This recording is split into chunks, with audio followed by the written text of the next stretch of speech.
大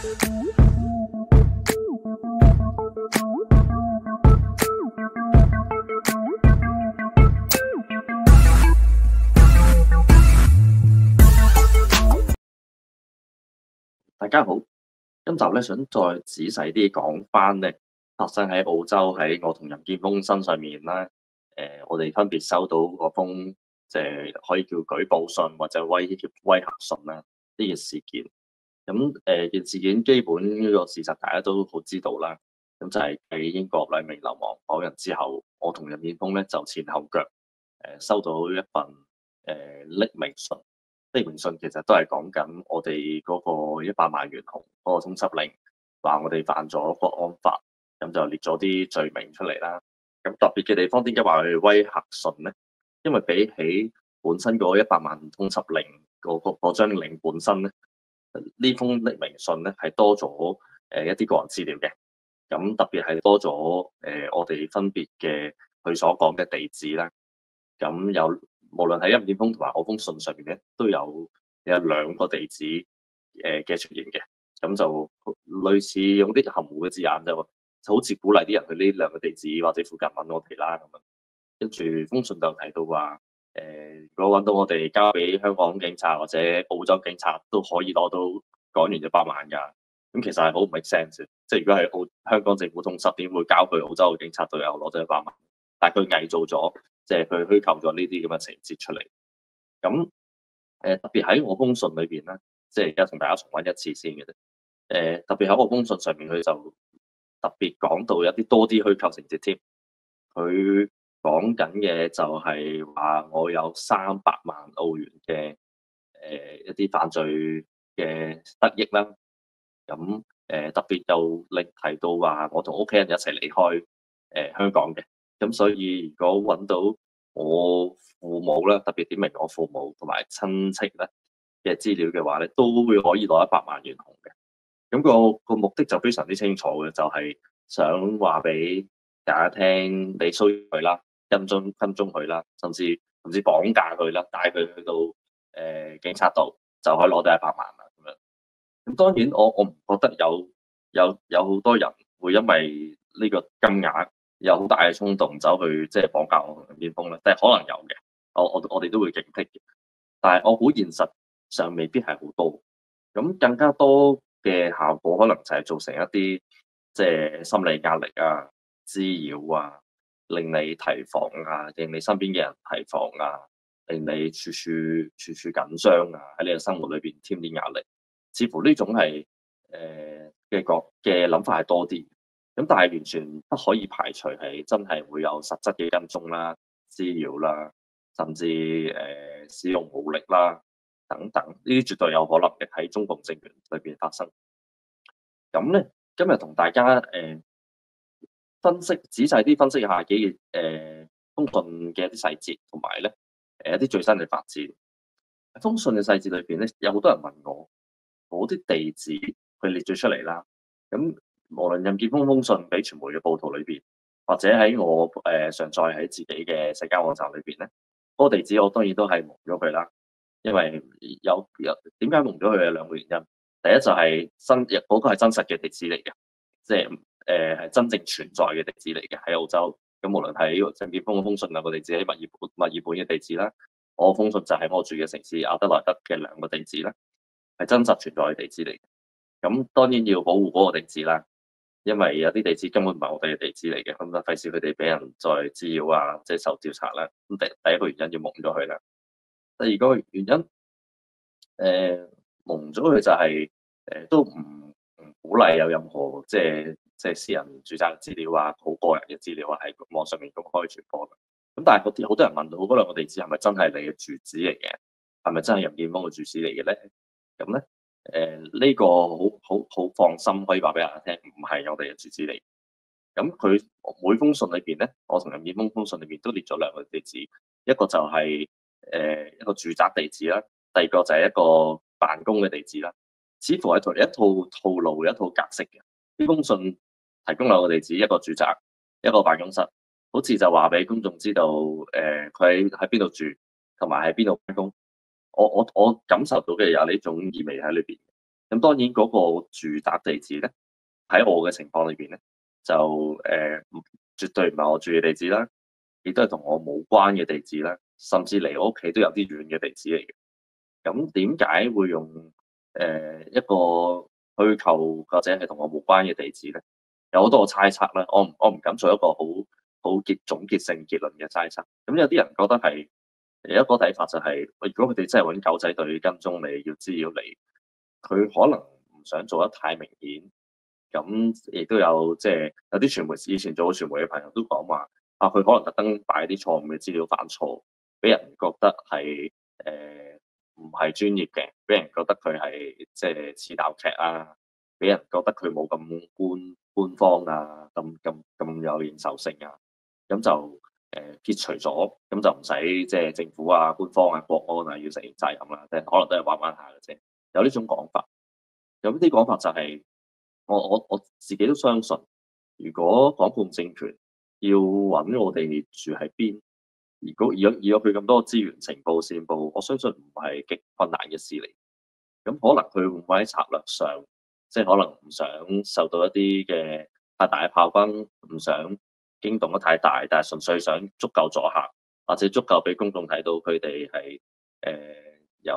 有一個跟蹤能力，咁就夠啦，唔使一定喺呢一刻公開你嘅住址，咁都唔奇嘅。咁即係呢啲我唔猜測啦。咁但係既然有好多網友、好多身邊嘅人關心到，咁我可以安心話俾大家聽，佢冇公布我住嘅住址嘅，係啦。咁個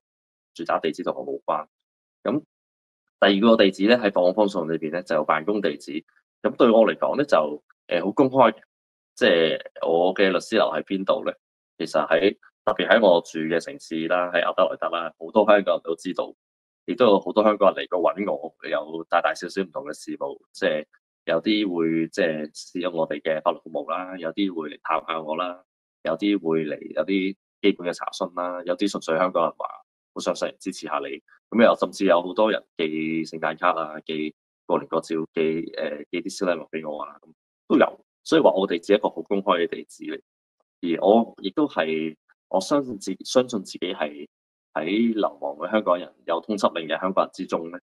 係最唔怕公開個地址俾大家聽，我邊度辦公。咁因為呢間係打開門做生意嘅律師樓啦，咁我都係一個僱員嚟嘅。咁我老闆亦都好支持我係為香港做嘅即係倡議嘅工作啦。咁所以我一啲負擔都冇。咁過往亦都有警察寄過信嚟我哋律師樓啦。咁今次再寄呢啲咁嘅匿名信啊、恐嚇信啊都好。對我哋嘅工作嚟講係完全冇影響。咁老闆睇完都係得啖笑。咁就佢甚至仲會同我講笑。佢話你最近仲有冇呢啲咁嘅嘢？仲有冇上新聞啊？冇啦，咁少咋咁樣，即係仲會講笑話得咁少，唔係應該仲有嘅咩咁樣？所以其實呢啲我哋所謂嘅。即係可能喺外面世界睇嚟覺得好大嘅威脅啊，好多嘅滋擾啊，去到我現實生活，甚至去到我老闆，即係我覺得去到律師樓啲同事之間，覺得呢個係 normal，即係已經習以為常係咁。即係當然呢個係笑中有淚咁樣講啦。原來呢啲咁嘅威嚇信啊，呢啲咁嘅即係公開言論啊、威脅啊、跨境鎮壓啊，對於我哋嚟講係日常，對於我身邊嘅人嚟講都已經見慣。咁但係呢個都係。反映緊香港一個持續嘅扭曲嘅狀態裏邊啦。咁有咩新嘅發展跟進咧？其實喺我嗰封威嚇信，或者投訴或者係舉報信出咗之後，第二日澳洲嘅聯邦警察咧已經親自上咗嚟我律師樓。咁佢事前有同我單聲嘅，咁啊冇嚇親我，亦都冇嚇親同事嘅。佢哋上嚟咧話。做一個正式嘅法證搜證，即係法證搜證係啲咩咧？即係聯邦警察，我同我一齊坐喺律師樓嘅會議室，我攞翻嗰封信嘅正本，連埋信封俾佢睇，連埋郵票，佢當呢個係一個正式嘅案件調查，佢咧真係好似睇戲咁戴晒手套、防指模，跟住就好好擺落一個防止干預嘅證物袋裏邊，跟住簽一份正式嘅聯邦警察嘅文件，話而家喺你身上面取走咗呢件證物，咁呢件證物咧就佢哋會攞嚟調查，同埋有機會咧係如果佢哋檢控到任何人嘅話咧，係會攞嚟做證據嘅。咁聯邦警察亦都好正式咁同我講過話，會約緊一個時間，即係揾一個較高級別嘅職員咧，會同我落個詳細口供嘅，即係等我講下我點樣收到封信啦，封信嘅內容有邊啲真實、邊啲虛構啦，會影響到啲我生活嘅邊一部分啦，同埋佢哋都會調查封信嘅來源啦，同埋有冇喺阿德萊德市其他任何嘅地方都會見到呢封信嘅蹤跡。咁佢聯邦警察咧表明得好清楚嘅，佢話佢哋係會全力調查，更加一個重點係會保障即係我嘅人身安全啦，同埋我屋企人嘅人身安全啦。咁佢都有詳細問，即係屋企人情況點啊，有冇收到任何嘅跟蹤啊、滋擾啊等等。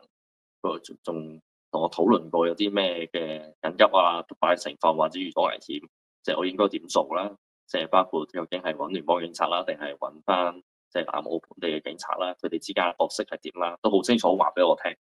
咁俾我感覺到呢邊嘅聯邦警察係好重視呢個案件，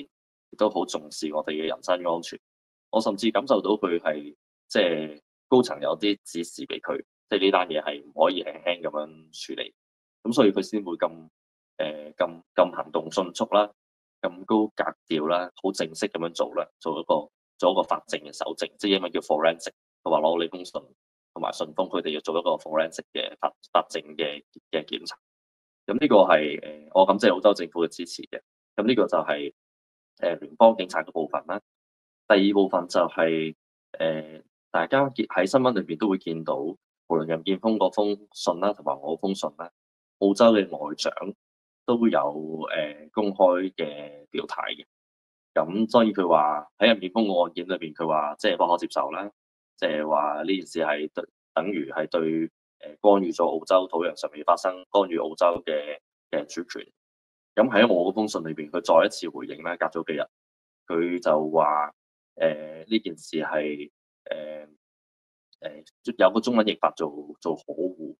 有個中文譯法，另一個譯法就係話係應予即係強烈譴責。咁英文叫 reprehensible 係 reprehensible。咁其實喺好多人都分析咗，即係呢個係外交上面一個最嚴厲嘅字眼之一嚟。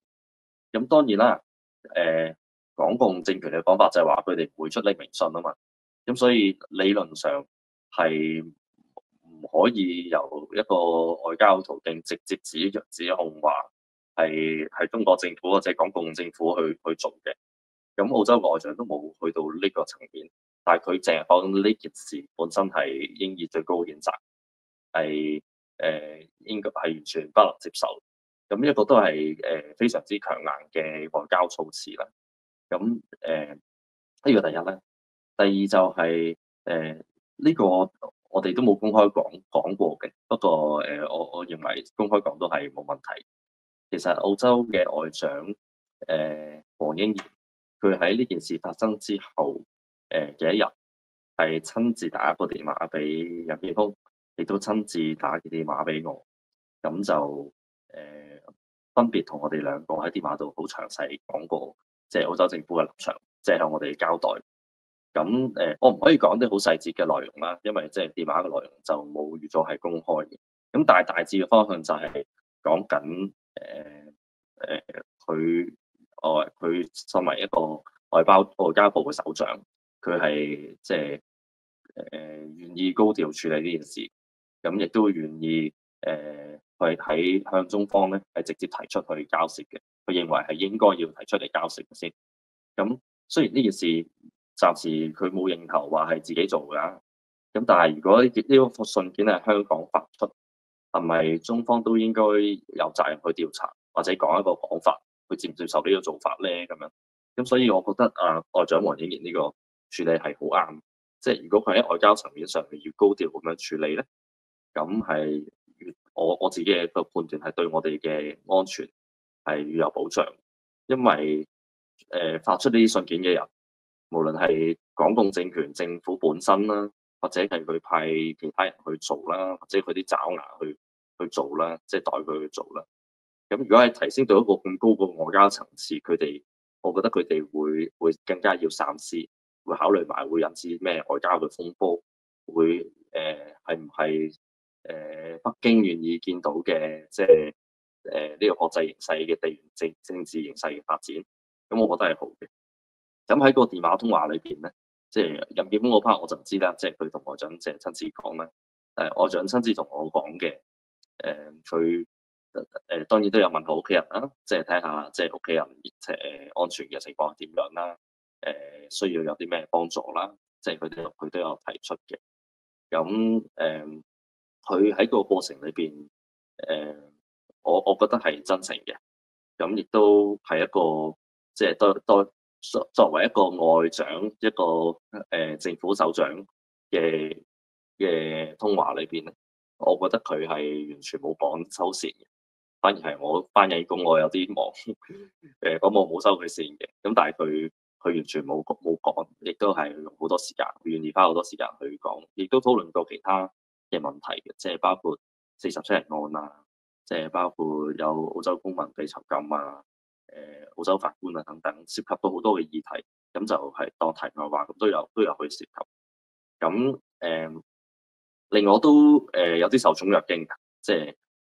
我作為一個流亡港人啦，甚至比起任建峰，我甚至未係澳洲嘅公民啦，咁但係都受到澳洲外長黃英賢即係叫做幾高規格嘅接待啦，親自打電話俾我哋，咁少少受寵若驚啦，咁但係都係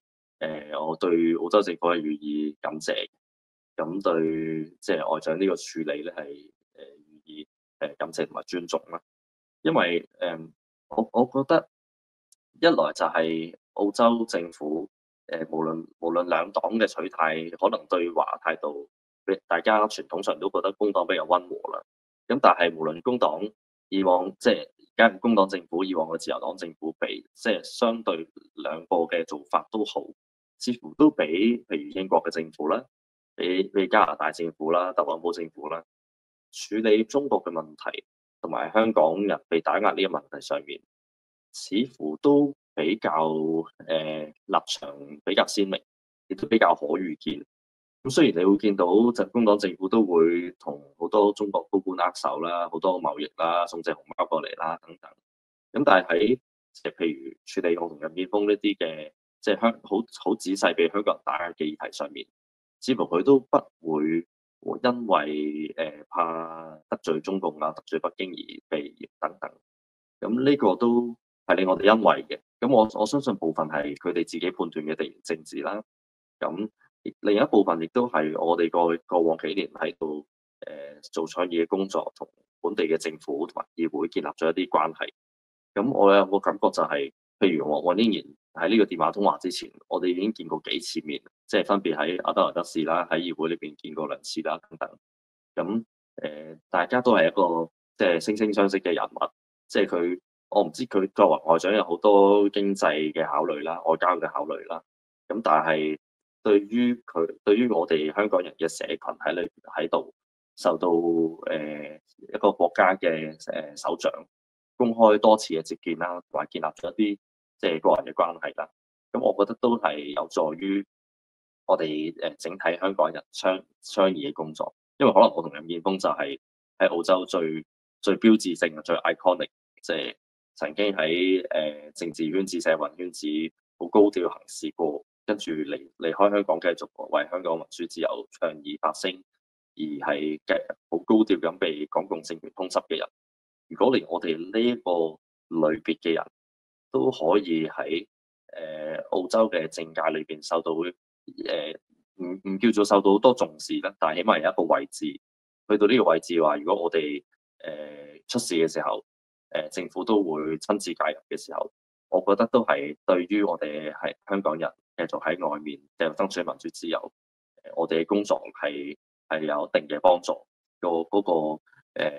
位置有進一步嘅鞏固，咁呢個都係一個好事啦。咁即係呢兩件事，聯邦警察嘅反應啦，同埋澳洲外長親自嘅介入啦，希望可以用呢個機會同大家公開交代啦。咁可能未來有好多事情會發生啦，繼續有好多嘅判案啦，香港有好多嘅冤獄啦。咁但係特別留意就係、當然澳洲就嚟大選啦。咁選咗邊一個新嘅，無論係新嘅政府或者係而家現屆嘅政府繼續連任都好，咁我哋嘅倡議工作都唔會停低啦。咁我同任建峰都分別喺兩個大黨裏邊，咁希望都會繼續加強我哋嘅倡議工作啦。特別係講選舉喺香港都有宣布咗所謂嘅立法會選舉啦，其實當然係假選舉。咁我嘅立場當然係依然係鮮明啦，我依然係呼籲所有境內嘅香港人、境外嘅香港人嗰啲人會翻去投票噶嘛，都好去杯葛今次嘅立法會假選舉，因為呢個係假嘅議會。你試問香港人得嗰20幾% 嘅議席係可以投票產生嘅議會，另外嗰70幾% 嘅議席全部都係北京欽點嘅時候，呢個虛假嘅議會去投票有咩意思咧？係完全冇意思，係同香港人冇關，冇關就點解要去投票咧？點解要將我哋嗰一票嘅認受性去俾佢一個假議會、假民主，甚至係反民主嘅暴政獨裁嘅政權咧？咁所以我再正式講一次咧，我係好早講一次啦。我都會遲啲都會可能用文章寫翻出嚟啦。我許智峰係正式呼籲所有香港人咧去杯葛嚟緊呢次9月嘅所謂香港立法會選舉。咁詳細嘅論據我就會詳細啲交代啦。不過要知道 ICAC 已經公開講咗，話會嚴厲打擊即係一啲網上呼籲投白票、廢票、杯葛嘅活動。咁所以聽到我呼籲都好咧，大家在心中比起上屆所謂嘅假選舉啦，要再更加小心轉載呢個問題係啦，即係唔好因為轉載而誤墮法網。咁咧用把口講，冇文字記錄嘅，